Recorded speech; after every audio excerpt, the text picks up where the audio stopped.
Yeah. Okay, folks. Oh, Um, yeah, that's the. questions. So we're going to, I'm gonna prove this last correlate that we had, on Friday, which is kind of a really cool theorem. Do y'all remember if you have a group and a finite group, actually doesn't have to be finite. If you have a group and it's got a subgroup of index 2, what can you say about that, subgroup? It's always normal. Y'all remember that was a homework problem where you had, basically if the group is so big, it takes up half, the subgroup takes up half the group, and it has to be normal. This is a generalization of this, because what this says is if you have a finite group, say it's got n elements in it, and P is the smallest prime that divides the order of the group. If there is a subgroup of index P, that subgroup has to be normal, right? Now, let me point out that I don't claim that such a subgroup exists. What we're saying is if it does exist. So for example, if the order of a group is, say,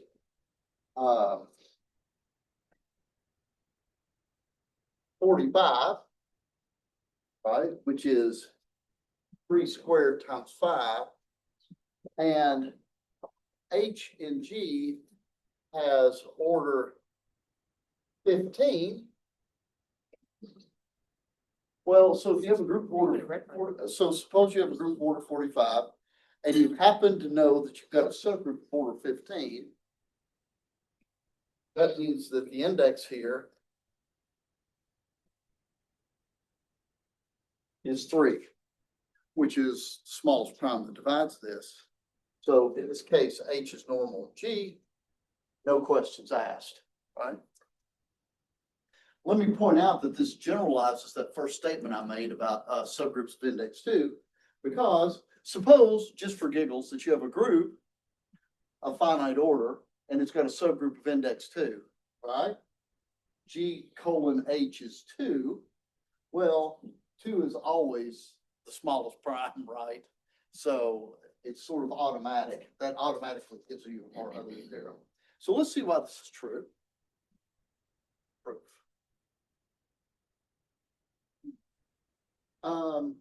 What I'm going to do is I'm going to let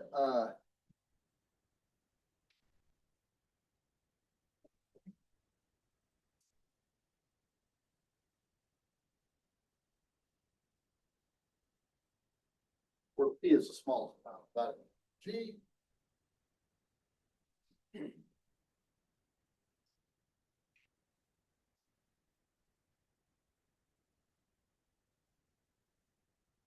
so I've got this subgroup H of index P. So there's exactly P left cosets of P left cosets of H and G.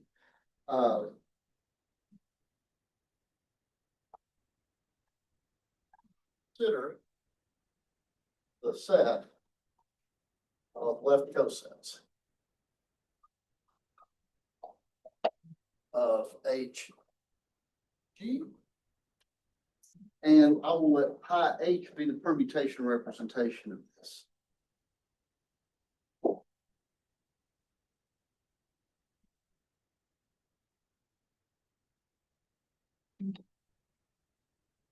Representation of action of left multiplication of G on left cosets. Let me remind you what this is all about. So you have these left cosets, and you multiply a left coset.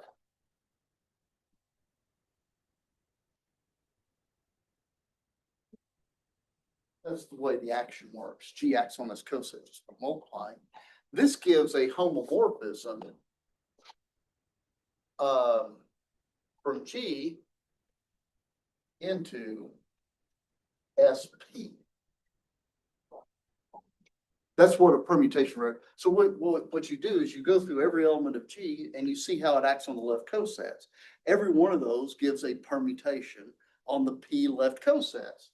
And so what you do is you take every element of G, you see how it permutes those left cosets, and that gives you an element of SP. And this is in fact a homomorphism. So when I say a permutation representation of this left multiplication acting on the left cosets, what I mean is you take every element of G, see how it acts on the cosets, that gives you a permutation in SP because there's P left cosets.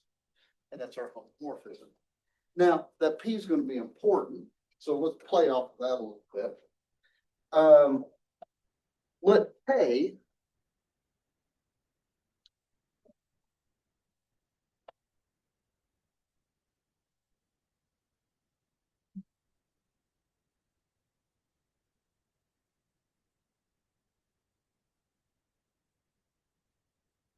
and actually, we found out what this kernel of pi h is last time. It's the intersection of all conjugates of h, right? But really, it's just the kernel of this homomorphism in here. And I'm going to write down something else that we know. I'm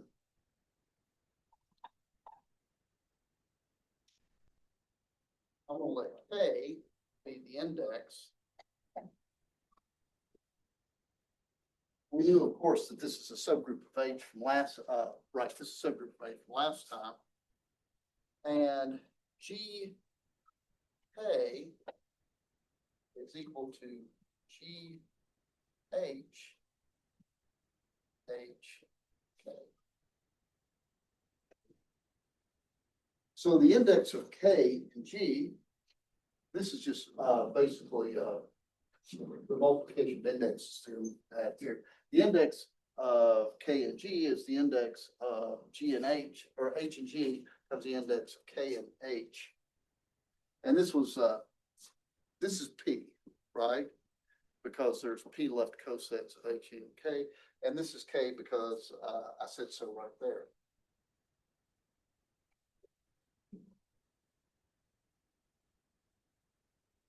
Okay.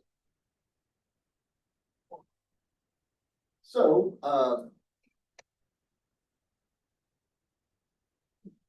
notice that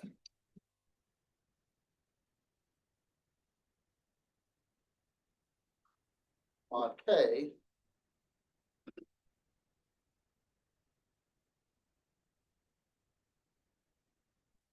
as a subgroup S. What do I mean by that?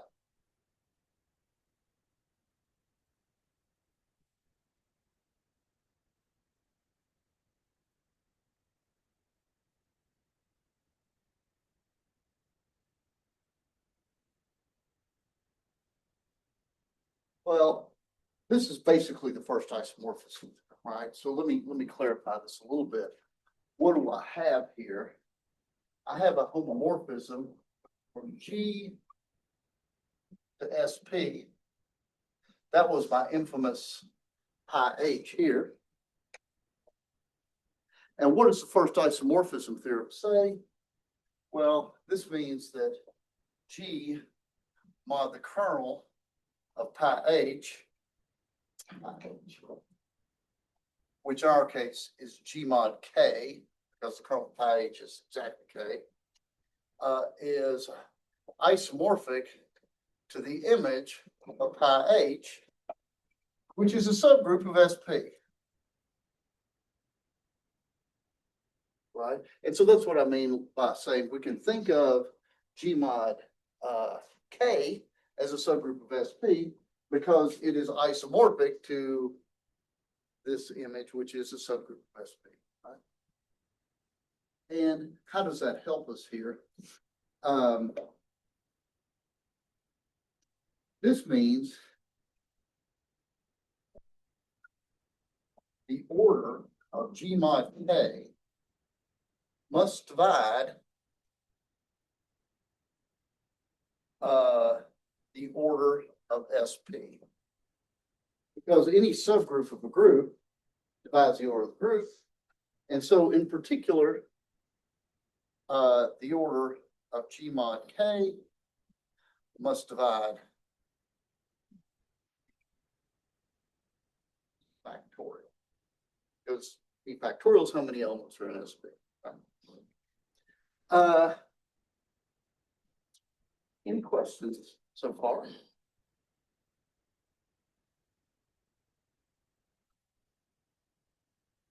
Well, so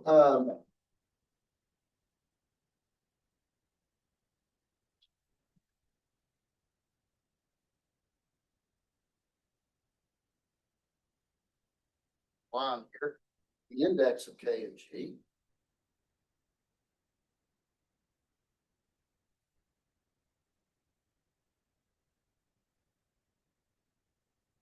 That is this. So my conclusion is that PK, which is this thing,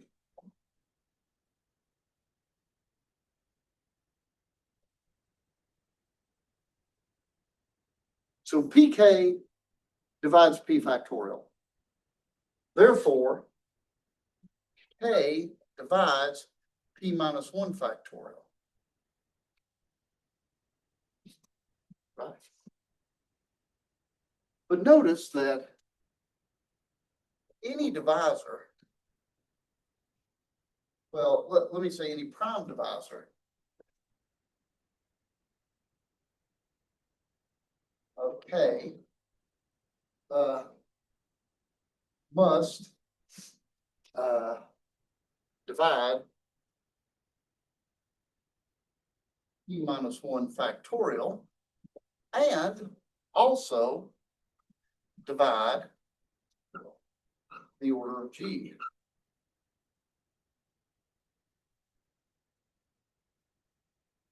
Because any divisor of K is a divisor of this, which is a divisor of the order of G. Everybody agree with that? Anybody see what the problem is? P must be the smallest divisor. That's exactly right. Any prime divisor of K must divide P minus 1 factorial and must divide the order of G. But would you agree that any prime divisor of P minus 1 factorial is strictly less than P? Right? Because every prime that divides P minus 1 factorial has to be a prime that is smaller than P. Agreed? But any prime divisor of P minus 1 factorial is less than P.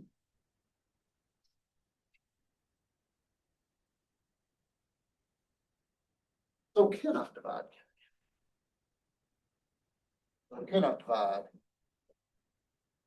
the order of G. There's only one conclusion I can come to, and that is there are no prime divisors. Okay. How many positive integers can you think of that have no prime divisors whatsoever? That's right. I can only think of one, and it's 1, right?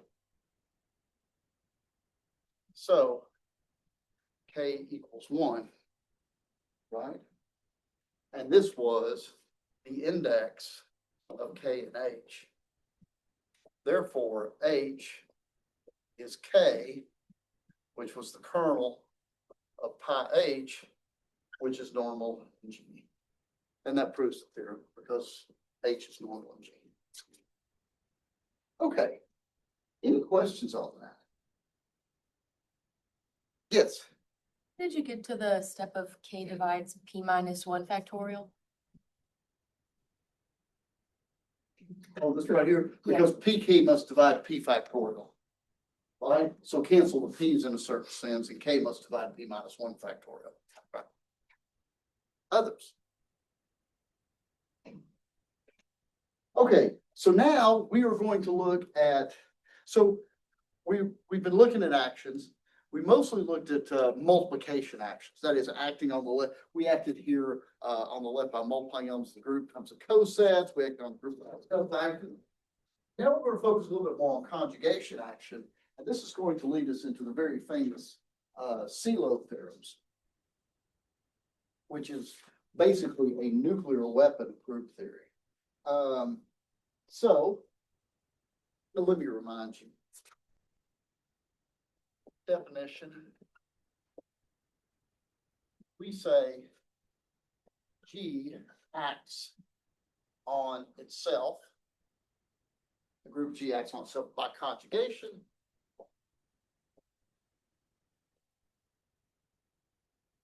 If the action of G on X is GX G inverse. So we've talked about conjugation actions a bit. We're going to dig a little bit deeper. So let me give you a definition to kind of follow this up here.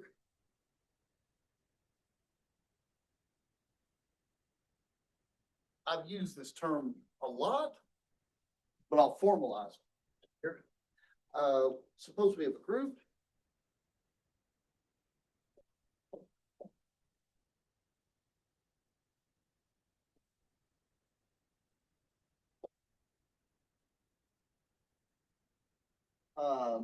We say that A and B are conjugate.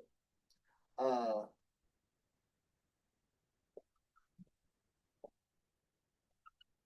B, E are conjugate if there exists G and G such that A equals GB G inverse. Sometimes I might say they're conjugate. Sometimes I might put the G inverse first. It doesn't matter. This is an equivalence relation. We say the two sets are conjugate.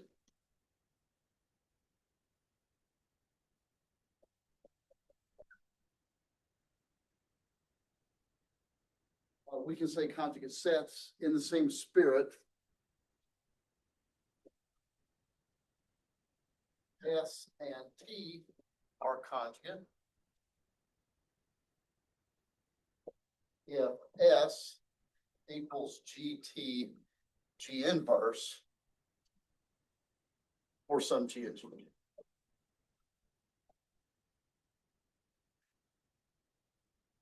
So we have conjugate elements. More generally, we can have conjugate sets. And when this set, or when S and T are actually subgroups of G, that's of even more interest, conjugate subgroups.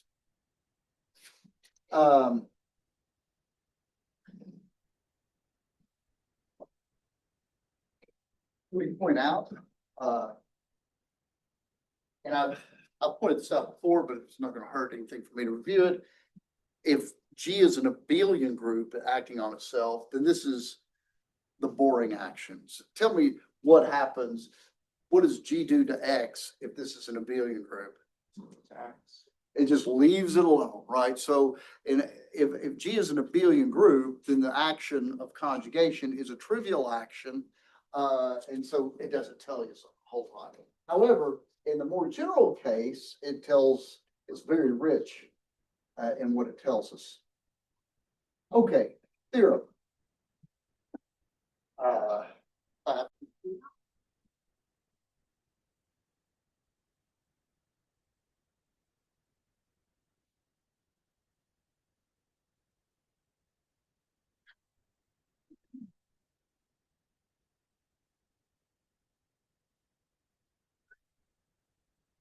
Theorem.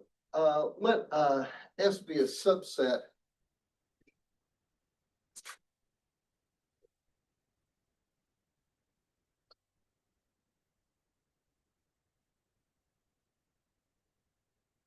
Suppose I have a group G and S in G is a subset. This is a little bit more general than what we were talking about earlier. The number of conjugates of the set S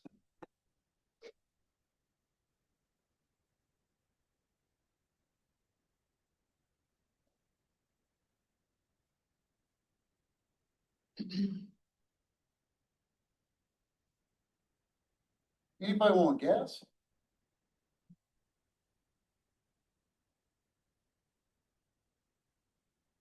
what's the number of conjugates of this?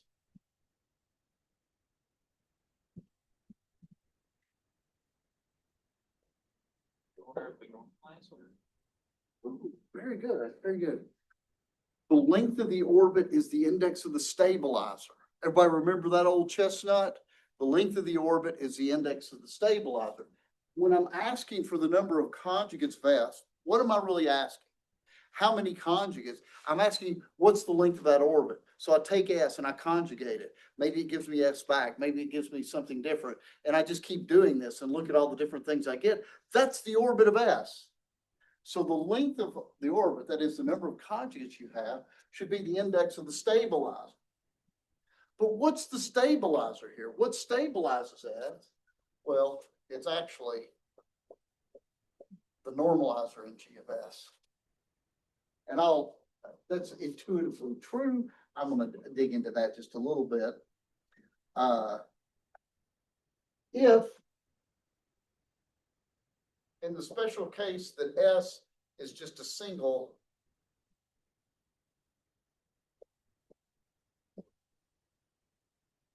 suppose S is just a single element, just a single. That then the normalizer in G of S actually is the centralizer. Then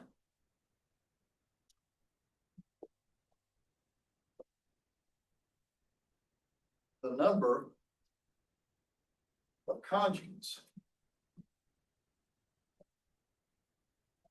of S is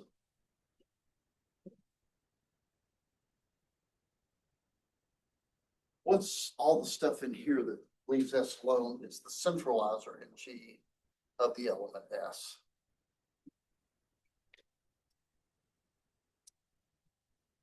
This is just a special case. Previous, so let's prove this works.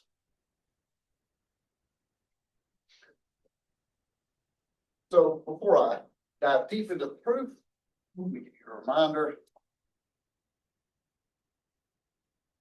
Proof. Let's first recall the normalizer in G of S.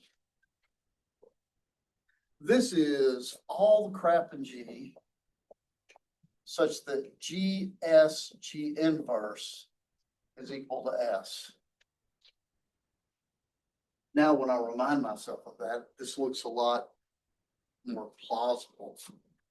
And centralizer G of the little element S is the set of G and G such that GS equals SG, which is equivalent to saying G and G such that GS G inverse is equal to S. So see, it's actually the same thing as the normalizer, only it's just for a single element S, right? Same thing, except lowercase. Whole set, just one element. All right. And so this makes it a little bit. So, note the number of conjugates of S is precisely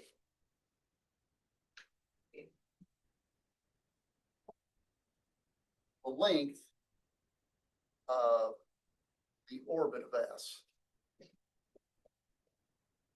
under conjugation actions. Because the length of this orbit just is precisely, it just counts the different conjugates of S they are as you go through this. So the orbit of S is G stabilizer, which in this case is G colon the normalizer in G of S. Because by definition, this is exactly the set of elements that stabilize S. When you conjugate S, you get S back. And if S is just the singleton set, then the normalizer in G of S is the normalizer in G of the set little s, which is precisely the centralizer in G of S. Okay, any questions on that so far? Yes. I'm a little bit confused about how the normalizer is acting as the stabilizer here. What the stabilizer is under the actions, the stabilizer is the set of G in G such that G acting on S is S.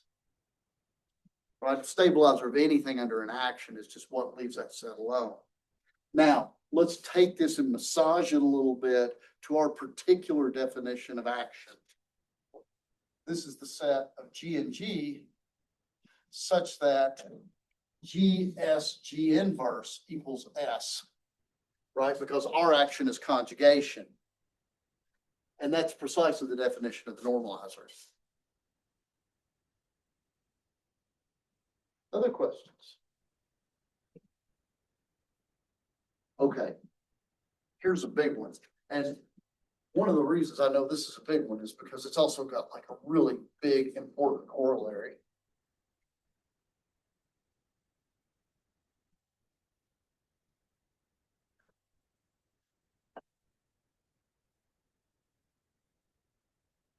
Let me ask you a question, just kind of as a warm up before I dive deep into this. Can anybody give me an example of a group that has a trivial center? What do I mean by that? I mean a group where the center is only the identity element. Now, let me take you to the other extreme. If you have an abelian group, everything in the group's in the center, right? So a group that's really, really non-abelian, maybe it's got only the identity for center. Can anybody think of any group that has only the identity for the center? Identity under any operation. I knew you were dying to say that. Absolutely right. Okay, but let's, the identity group has only the identity of the center because that's all there is to it. Okay, can anybody give me a non-abelian group that has only the identity as the center?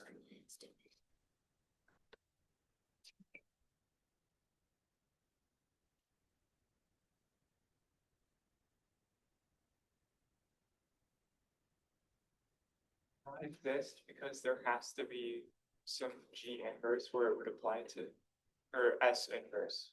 But it might not commute with everything in the group.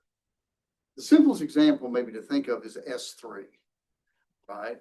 Because there's nothing in that group that commutes with everything in the group. 1, 2, and 2, 3 don't commute. 1, 2, and 1, 2, 3 don't commute, right? So unless you're the identity, there's something you don't commute with. And actually, I can go further than that. Any SN has trivial center for N3 or bigger, right? So keep that in mind. First, I'm going to give you a class equation. This is a very important result. 0.525.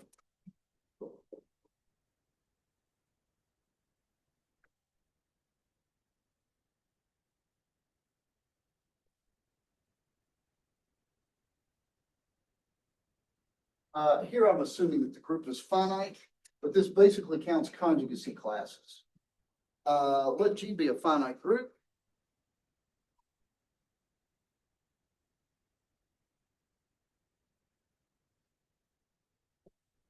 And X1, X2, up to XR be representatives of the non-central conjugacy classes in G.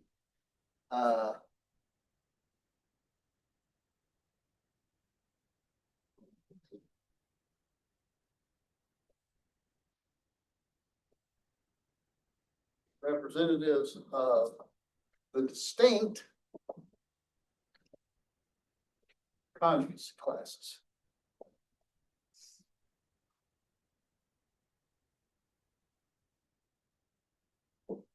and G not contained in center of G.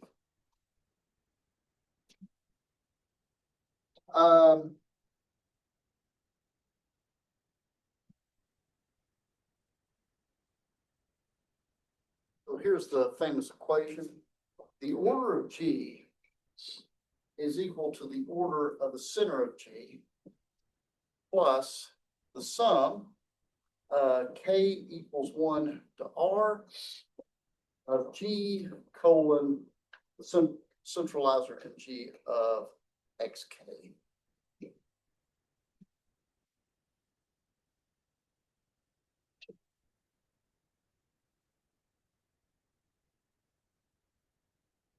Okay, so I want us to explore why this is true.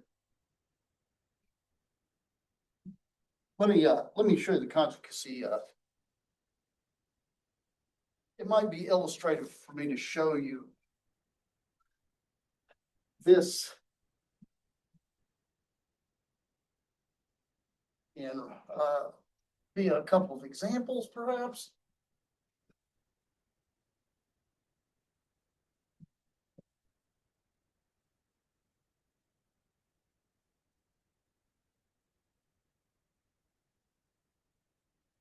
Okay, example.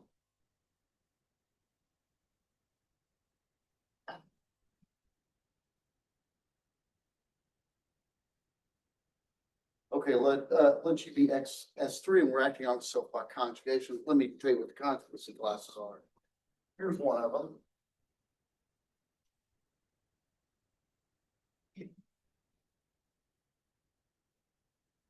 There's another one.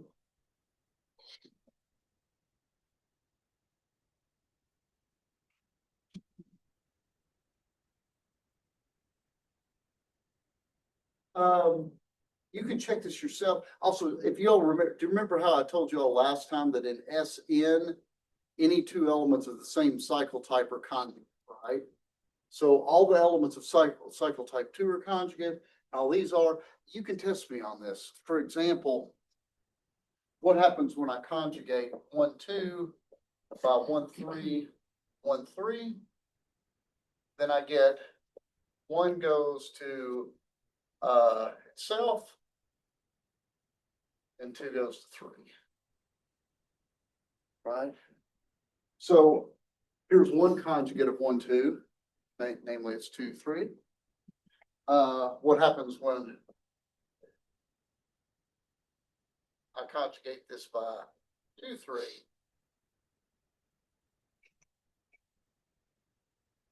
One goes to 3, 3 goes to 1, 2 goes to itself. And you can also check that when you conjugate 1, 2 by any of these other ones, 1, 2, 3, 1, 2, 1, 3, 2, G and its inverse here. 1 goes to 3 to 1. So I'll erase that. 2 goes to 1 to 2 to 3, so forth. You can conjugate 1, 2 by everything in the group, and it will produce all of these and only all of these, right? Same here as well. What is the class equation telling us? Well, these are conjugacy classes, so they can't be in the center. Anything in the center conjugates only to itself, right? Everybody agree with that? Because if you have something in the center, call it Z, since it's in the center, I can move that Z anywhere I want. So because these things are in conjugacy classes bigger than 1, they're not in the center. So here in the class equation, the order of the center is 1. It's a conjugacy class for that. And it says pick these representatives of the distinct conjugacy classes. Well, I'll pick my representatives are, I'll say X1 is 1, 3, and X2 is 1, 2, 3. Now, if you look at the centralizer in G, of X1, that is the centralizer in G of 1, 3, this is actually the only elements in this group that commute with 1, 3 are itself and the identity. So can somebody tell me what G colon CG 1, 3 is? This is S3 colon E 1, 3. What's this got to be?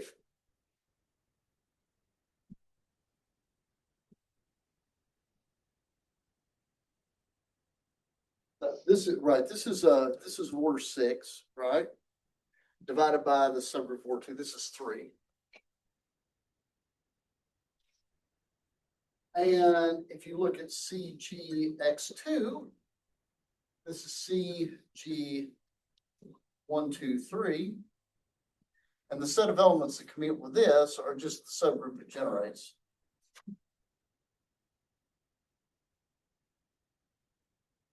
So in this case, G colon CG1, 2, 3 is equal to 2. So in this case, the class equation gives ZG plus G colon G X1 plus G colon CG X2. And this turns out to be 1 plus 3 plus 2, which is 6. 0 plus 3. So what the conjugacy, what the class equation does is it goes through and it counts the sizes of the conjugacy classes and uses that to measure the size of the group. By the way, you could remove this if instead of assuming that these are the representatives of the non-central, just all the conjugacy classes, and that would absorb the center into this big sum if you like. But this is the way it's usually written, and we'll see what this is being at the moment. So let me go through. Let me go through the proof of this. It's actually pretty short.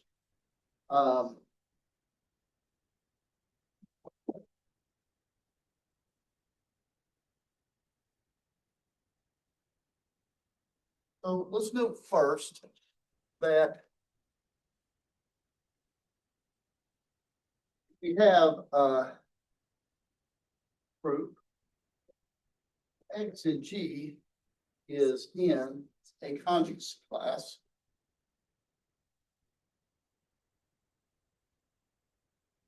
of size 1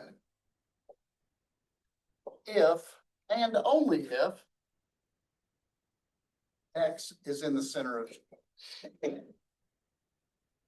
So if you're in the center, you've got a conjugacy class of size 1 because you always conjugate to itself.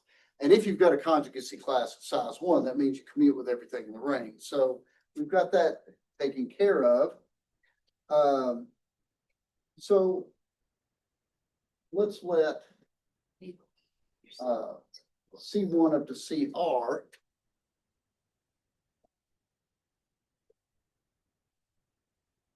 C1, C2 up to CR. The conjugacy classes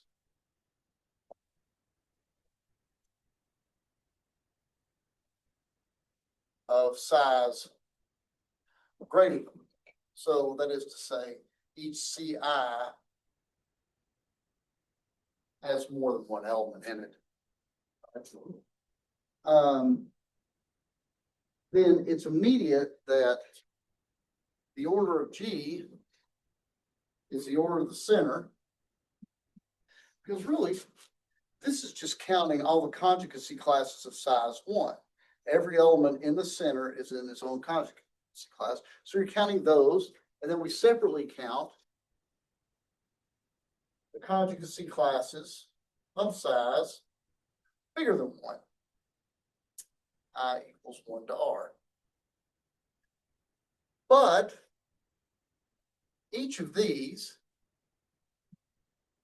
the size of this conjugacy class is equal to the orbit of xi, where xi is in ci. It's the orbit of anything in that equivalence class, which is the index of gxi, index of the stabilizer. And in this case, the stabilizer is, as we've seen, centralizer in g of xi. And that completes the proof if you replace each of these by this. There you go.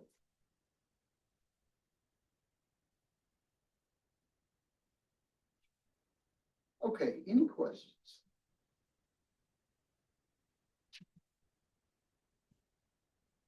Okay. Here is a huge corollary to this.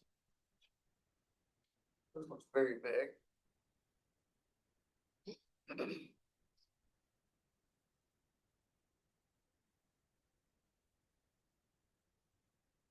I'll list this as this is a theorem. It's really a corollary of the previous theorem, 5.2.6.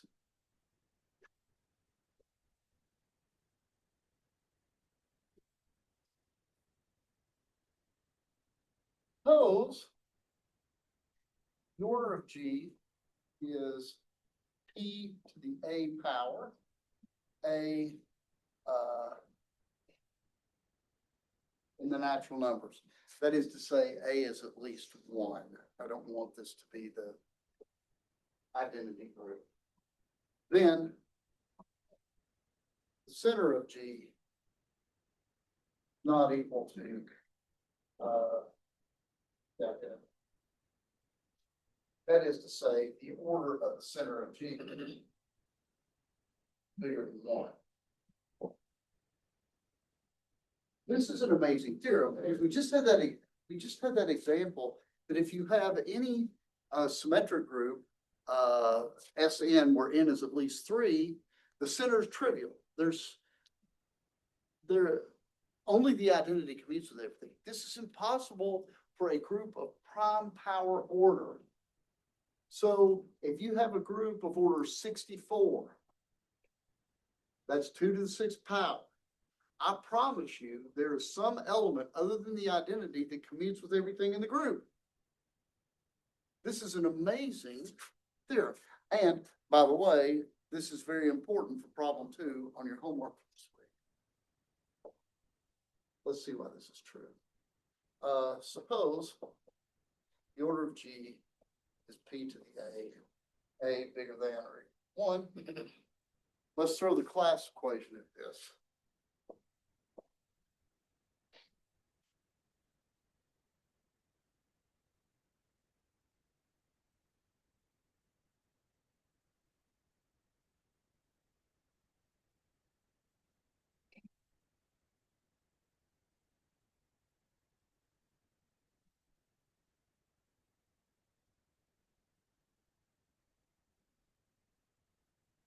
Now, let me make a couple observations here.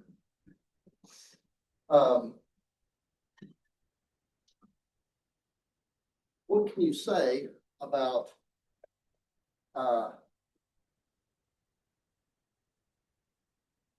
if xi is not in the center of G, right? Because these xi's are chosen as non-central elements here. Then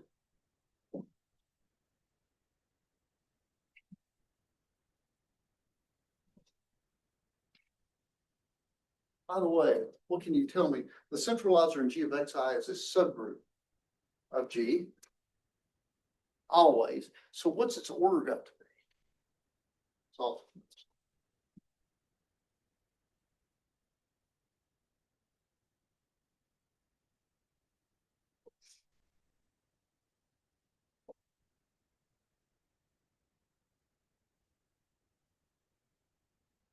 I write always here in parentheses because it doesn't matter whether X is in the center or not. The centralizer is, of course, always a subgroup of G. So the order of the centralizer in G of X, Y, I, what can you say about it? It must be well, it has to divide P to the A, right? So this is an order P to the B.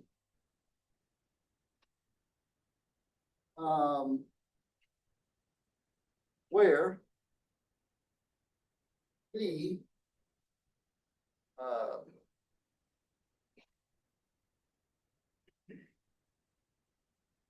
well, I don't know much, but I know that B is strictly less than A.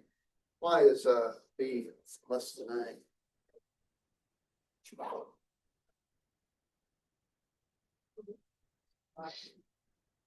Right, because if B equals A, then centralizer in G of Xi is P to the A, which equals the order of G, which implies that Xi is in the center of G. Because what you're saying is if the centralizer of Xi is P to the A, that means everything in the group ends with Xi, which is impossible. So we assumed it's not. So that means that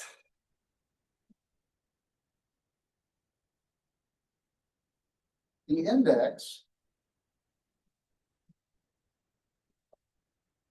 P to the B is less than P to the A. That means that the index of the centralizer in G of Xi, which equals P to the A of P to B, which is P to the A minus B, is bigger than 1. So is divisible by P.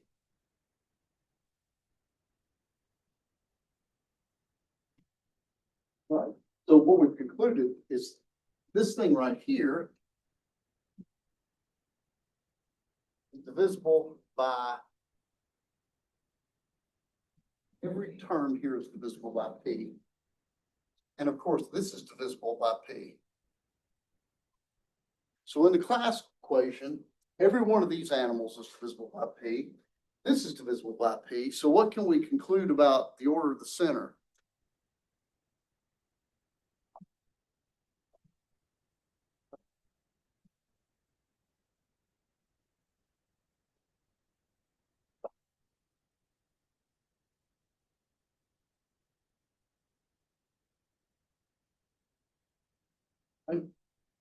This is divisible by P.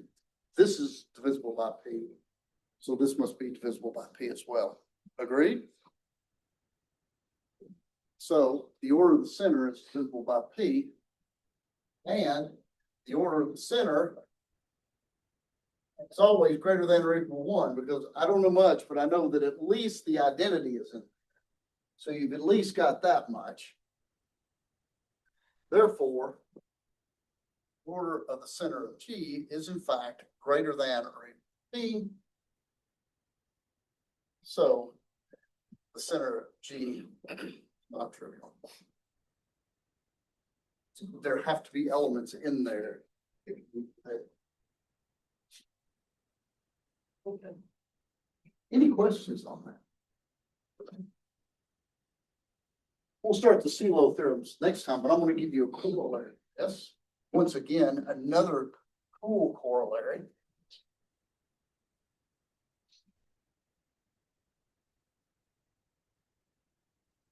Let me ask you all a question.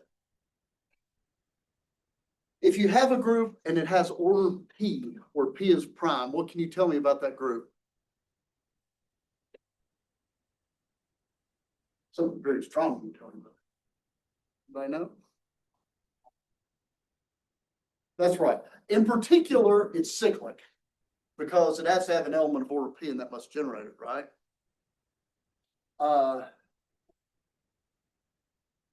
Think about why this is true.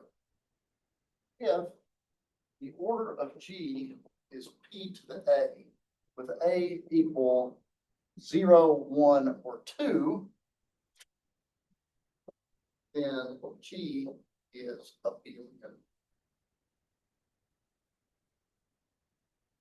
0 and 1 is no shock, but actually we can use this previous result to prove that any group of order P squared is a billion. A group of order 9's got to be a billion. This also follows from the work that we've done. See if you can figure out why this isn't true. We'll talk about this next time and get into the C level. Any questions? Okay, I will see folks on Wednesday.